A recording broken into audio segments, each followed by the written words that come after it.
Bienvenue dans Dance Lab, le podcast dynamique et éducatif où la passion de la danse rencontre le monde de l'entrepreneuriat, du bien-être, de la santé mentale et bien plus encore. Des conseils, des histoires, des conversations captivantes avec des experts et des personnalités où recommandations et partage d'expériences enrichissent le quotidien des danseurs et pas que. Je suis Maïwenn Bramoulet, danseuse professionnelle aux multicasquettes, passionnée de danse depuis toute petite, ayant pour objectif de lever les voiles sur les fantasmes et les clichés du métier. En vous partageant toutes les facettes, les difficultés, les richesses et les challenges que ce métier comporte. Si cet épisode t'a plu, n'hésite pas à le partager autour de toi, à me laisser une note et un commentaire sur Spotify ou Apple Podcast. Et si tu souhaites participer au podcast, écris-moi. Aujourd'hui, j'accueille Régis Truchy, un artiste polyvalent, danseur, interprète, metteur en scène et chorégraphe dont le parcours est véritablement inspirant. Ses débuts dans la danse hip-hop en 1984, après des années de pratique de danse classique et de patinage artistique, ont marqué le début d'une carrière exceptionnelle. En tant que figure majeure du hip-hop, il a influencé de nombreux danseurs à travers le monde et est reconnu comme un véritable précurseur de ce style. Régis a su étendre sa palette artistique à travers des concerts, des films, des comédies musicales, en collaborant avec des institutions prestigieuses telles que le Cirque du Soleil, ainsi qu'avec des artistes renommés tels que Pina Bausch et MC Solar. En 2010, sa performance en duo avec Faute et Forêt lui a valu le prix Performance et Innovation Artistique au Festival mondial du Cirque de Demain. Au fil de sa carrière, il a endossé divers rôles, notamment celui de Plancher dans Les Trois Mousquetaires en 2017. En parallèle de ses prestations sur scène, Régis s'est tourné vers la mise en scène, collaborant avec des humoristes tels que Jean-Philippe Janssen, des artistes circassiens et des spectacles comme 24 heures avec la street d'Electro Street. En tant que juge et metteur en scène, il a apporté sa contribution à des événements majeurs tels que le championnat mondial de danse hip-hop, le Juste Debout. En 2019, son impressionnant numéro d'Eccentric Dance à l'Académie des Oscars de Los Angeles a rendu hommage à des icônes de la comédie chorégraphique. Son premier seul en scène, Excentric, présenté avec succès à la Gaîté Montparnasse en septembre 2021, joué à Avignon et à la Nouvelle Ève à Paris, fut un triomphe. Plongeons ensemble dans l'univers captivant de Régis et explorons les coulisses de la création d'un seul en scène, un processus fascinant que nous allons décortiquer tout au long de cet épisode. Salut Régis! Salut Maïwenn. Comment tu vas? Eh ben, écoute, très très bien. C'est toujours impressionnant d'entendre d'une personne ton parcours. Même moi, ça m'impressionne. mais qui est donc cette personne? Non, c'est vrai que c'est là que tu te rends compte de tout ce que tu as fait depuis tout petit. Et c'est toujours un peu déstabilisant même. Non, c'est inspirant, c'est beau. Inspirant, mais déstabilisant, parce qu'on se dit, mais c'est vrai, ah oui, j'ai fait ça, mais pourquoi? Est-ce que là, j'étais vraiment bien? Enfin, il y a toutes ces questions-là qui viennent dans la tête. Et bien justement, est-ce que tu peux nous parler un peu plus de ton parcours et des influences qui ont nourri ton style unique, mélangeant danse, mime et comédie? Alors moi, j'ai toujours été fan de ce qui était comédie et danse, même quand, à l'époque, j'avais fait un numéro qui s'appelle Les Bébés, à Cachan, avec un danseur qui s'appelait Hakim Maïch. Et on s'était inspiré de l'humoriste québécois qui s'appelait Courtemanche, Michel Courtemanche. Et on l'avait mis version danseur hip-hop. Et d'ailleurs, on avait même pris en mise en scène, c'est la première fois qu'on faisait appel à quelqu'un, Junior Almeida, un de nos pionniers en France en tant que danseur. Et parce que lui, il avait travaillé le mime chez Marcel Marceau, donc il avait une expérience non seulement dans la danse, mais aussi en comédie gestuelle. Et donc, pour revenir sur mon parcours, étant petit, j'ai fait de la danse d'éveil, parce que mes parents voulaient que je fasse un instrument de musique. Et en fait, pas du tout. À l'âge de 6 ans, j'ai voulu faire de la danse, et je me suis dirigé vers la danse classique.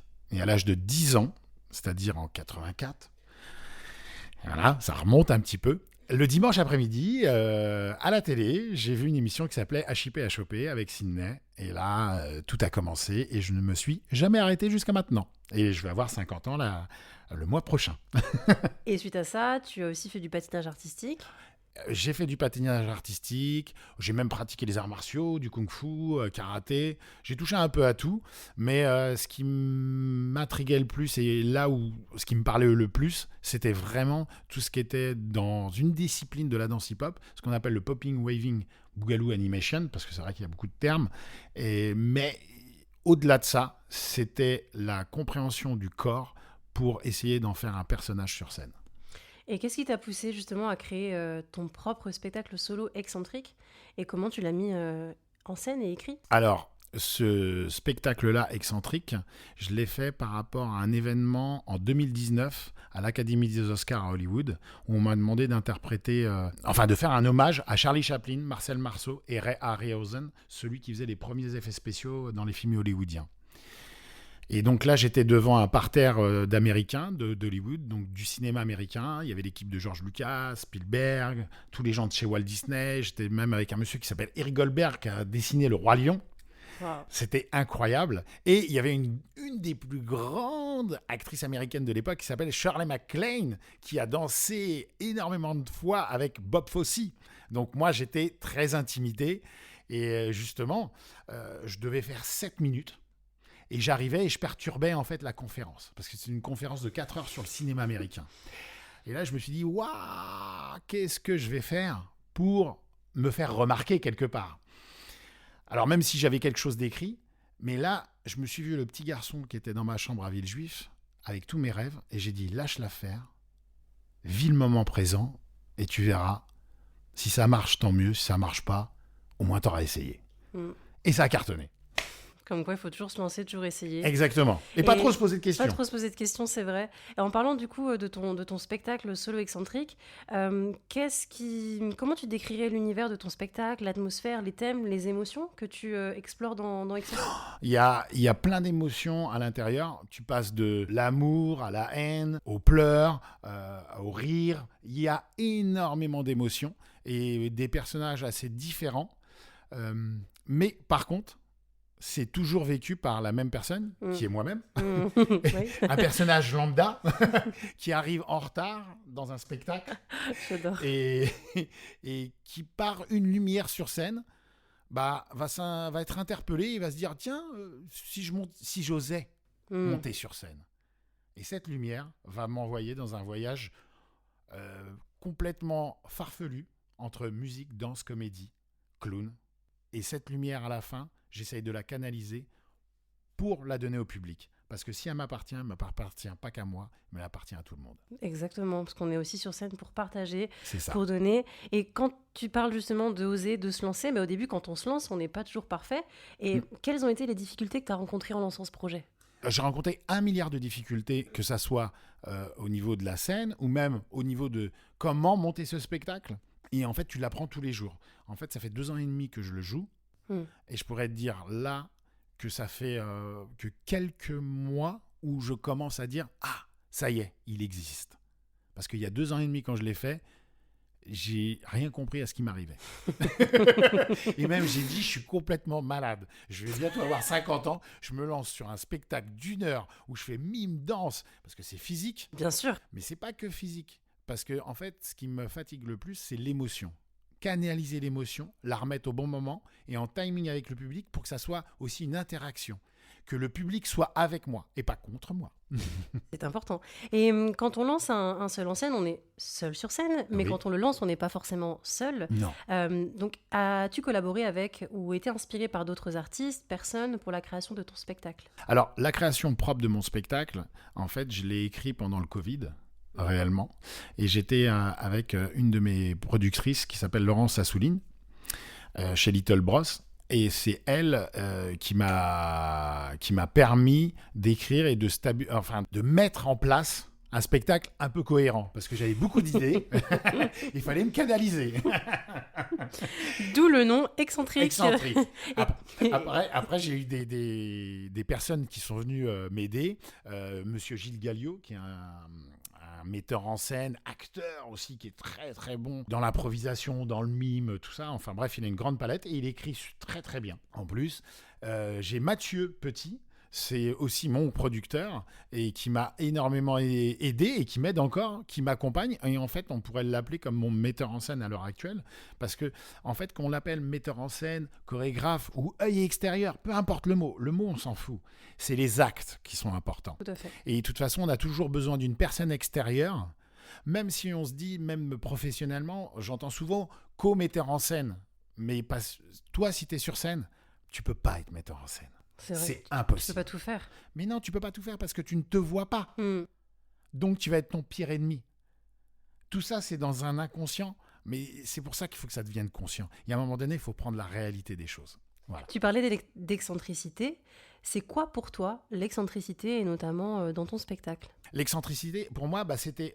Je le prends par rapport au parcours de ma vie, où j'étais quand même quelqu'un d'introverti, et sur scène, c'est plus du tout la même personne. Et c'est ce qui a permis, tout au long de ma carrière, de m'affirmer en tant que moi, personne dans la vie. Parce qu'en fait, à la base, même j'avais dit une fois dans une interview télé, de regarder une boulangère et demander une baguette de pain, c'était compliqué. Ah ouais? Ouais, très compliqué. J'étais très, très timide. Et pourtant, le regard des autres ne t'a pas Le regard dans... des autres, en fait, c'est marrant parce que sur scène, me dérangeait moins, quelque part. Alors que dans la vie de tous les jours, ça me dérangeait. Parce que tu étais dans un personnage, et du coup, quelque Oui. part, c'était pas vraiment entre Oui, guillemets enfin, toi. c'était même pas un personnage, c'était que là, je me disais, je vois pas la personne, donc je peux le faire. J'adore. Je suis en train de me dire qu'on est vraiment fous, les artistes. Oui, c'est pour ça mon excentricité, c'est quand même assez spécial. Hein. Je vais voir des psys tous les jours. J'adore. Et justement, quels sont les éléments clés à prendre en compte pour écrire et mettre en scène un seul en scène? Faut pas trop réfléchir. Faut donner plein d'idées. Et puis après, faut tout tailler. Parce que je te dis, par exemple, je vais caricaturer, maintenant il y a une page sur mon spectacle, avant il y en avait 20. Mais il y en a 19 qui sont partis. Parce que c'est comme tout, tu as l'impression que tu peux tout faire et en fait tu ne fais rien. Il faut, faut bien tailler. Donc il faut revenir à quelque chose qui est, ah tiens, ça je l'ai vu comme ça, mais non, ça c'est pas possible. Et même, la première fois que je l'ai joué à la Gaîté Montparnasse, bon là je vais te dire, j'ai rien compris. Je suis monté sur scène, j'ai fait, qu'est-ce qui m'arrive? Et je suis ressorti, j'ai fait, c'est fini, c'est terminé. Le public était là, il était debout. Bon, j'avais beaucoup d'amis. Ouais, c'est important d'avoir j'étais du bien soutien entouré. quand Et c'est là que tu te dis, c'est eux qui m'ont donné ce courage-là, quelque part. Ou sinon, je l'aurais jamais fait. Mais par contre, j'étais exterminé. C'est comme si je suis sorti de là, c'est comme si je m'étais pris un Boeing 747 dans la tête. Bon, je sais qu'il n'y a pas trop de connexion là-dessus, mais je te jure, c'était comme si j'étais complètement chamboulé. Je me disais, mais où je suis? C'était bizarre. C'était vraiment bizarre. Quel conseil tu donnerais à un danseur ou à un artiste qui souhaite se lancer dans un projet solo ou seul en scène? Ne le fais pas, fuis. Tu ne sais pas ce qui t'arrive. Tu vas te prendre un Boeing dans la Tu vas tête. te prendre. Il y a tout qui est remis en question, tout. C'est pas bon. Non, je rigole. Non, c'est vraiment bien parce que au lieu d'aller voir un psy, c'est vrai que d'aller monter sur scène, c'est pas mal aussi. C'est une thérapie. C'est une thérapie. Mais non, ça remet beaucoup de choses en question. Tout simplement, c'est faut avoir l'envie. C'est ça qui est plus fort que tout. Parce que si j'avais pas eu cette envie-là, bon, c'est comme dans tout, tu feras rien. Voilà, faut surtout avoir envie, travailler sérieusement, mais sans jamais se prendre au sérieux. Intéressant. Voilà. Et avant de monter sur scène, il faut quand même se préparer. Oui. Parce qu'on ne se lance pas comme ça dans le vide, il faut être, comme on le disait tout à l'heure, bien entouré. Comment, toi, tu te prépares physiquement et mentalement pour une performance d'excentrique? Alors, la chance que j'ai, c'est que j'ai travaillé mon corps toute ma vie. Depuis l'âge de 3 ans, je danse. Donc, forcément, pour moi, c'est un travail quotidien. C'est pas que parce que je vais sur scène. Je le travaille tous les jours un peu mon corps. Donc j'ai une préparation un peu physique, les étirements, parce que je vais arriver à 50 ans, on n'a plus la même on n'a plus la même souplesse, donc il faut quand même la garder, donc il faut étirer, il faut aller le plus possible, mais c'est surtout dans la tête, où j'essaye de voir tout le spectacle dans la tête avant de monter, parce que quand je vais arriver sur scène, il y a plein de choses qui vont arriver. Ouais. Les spectateurs, tu les contrôles pas. La technique, tu la contrôles pas. Même si tout est là pour que tout se passe bien, mais il peut t'arriver n'importe quoi à n'importe quel moment. Mais toi, tu dois maîtriser ou de pas faire voir que tu es dépassé. C'est ça. Et puis quand tu parles de contrôle et de maîtriser, quand tu as le trac et le stress qui arrivent, comment tu le gères? Comment tu gères ton trac, l'énergie sur scène? Et quel conseil tu donnerais à un danseur, un artiste, peu importe, une personne qui veut se lancer et qui souhaiterait travailler notamment son expressivité et sa présence scénique? Alors la présence scénique, ça se travaille énormément dans le sens où monter sur scène, pour moi, c'est pas normal. C'est pas naturel. Parce que tu vas te montrer. Donc tu seras pas dans quelque chose de simple et de ce qui t'arrive de tous les jours. Parce que là, tu vas te dire, ah, tiens, il faut que je leur montre, il faut que je leur fasse voir. Donc c'est pour ça que c'est pas normal. Ouais. Et d'ailleurs, c'est paradoxal parce que moi qui étais timide, sur scène, j'arrivais mieux à m'exprimer.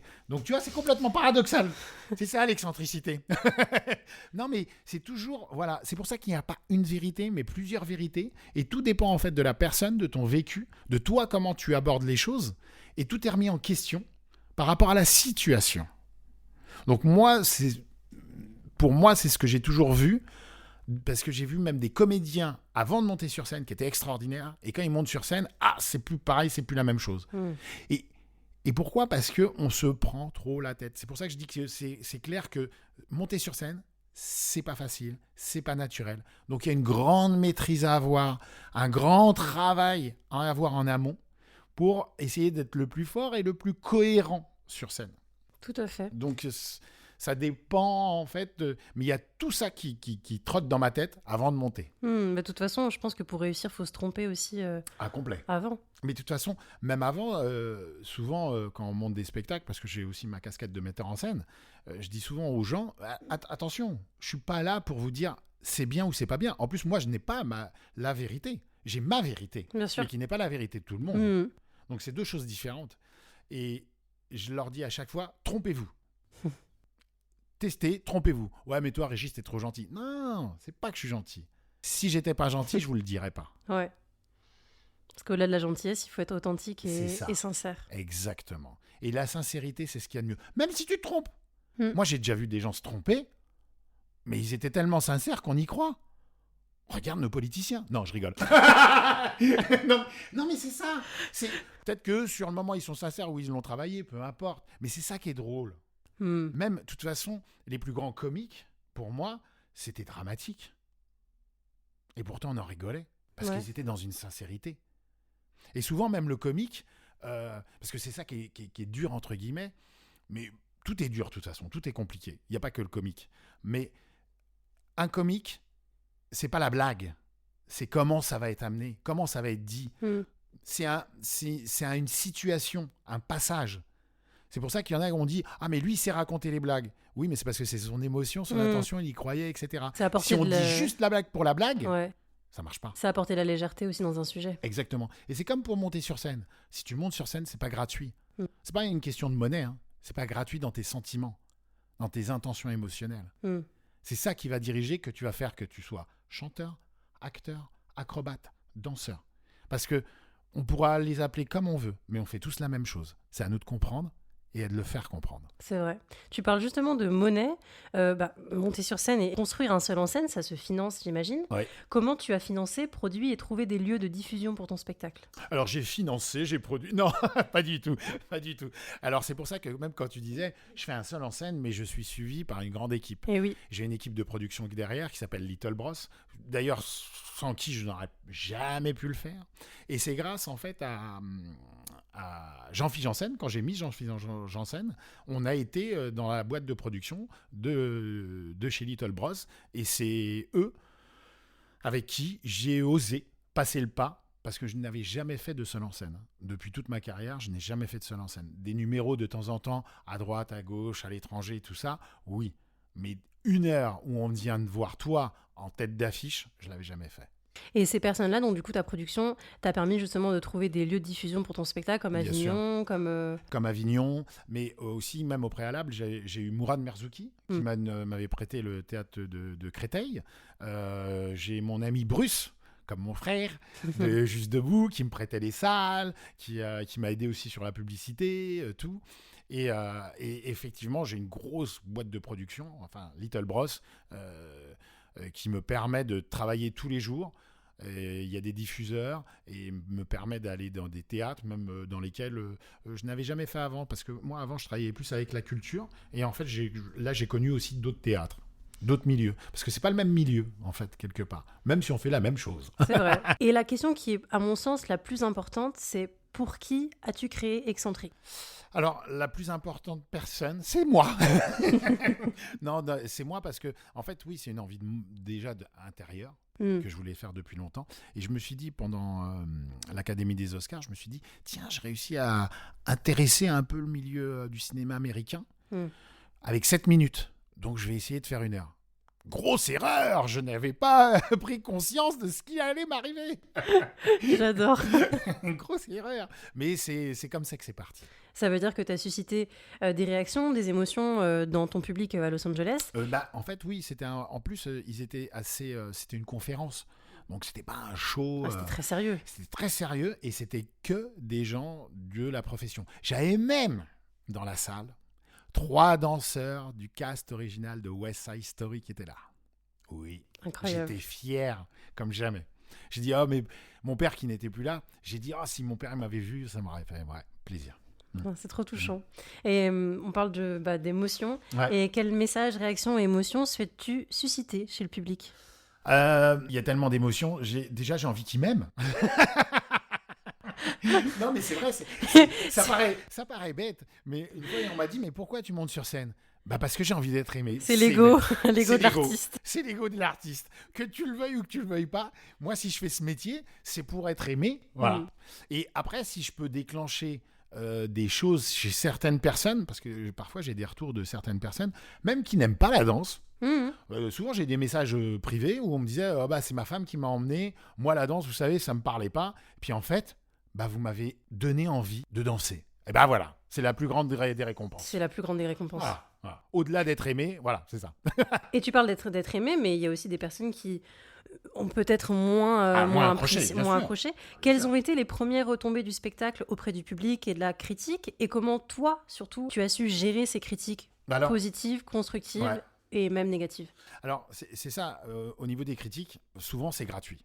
C'est ça que moi je déplore. Même si on aime, parfois c'est trop gratuit. C'est pas parce que même une critique mauvaise est plus constructive. Voilà. Donc j'ai eu de la chaleur humaine super, et beaucoup d'amour, tout ça.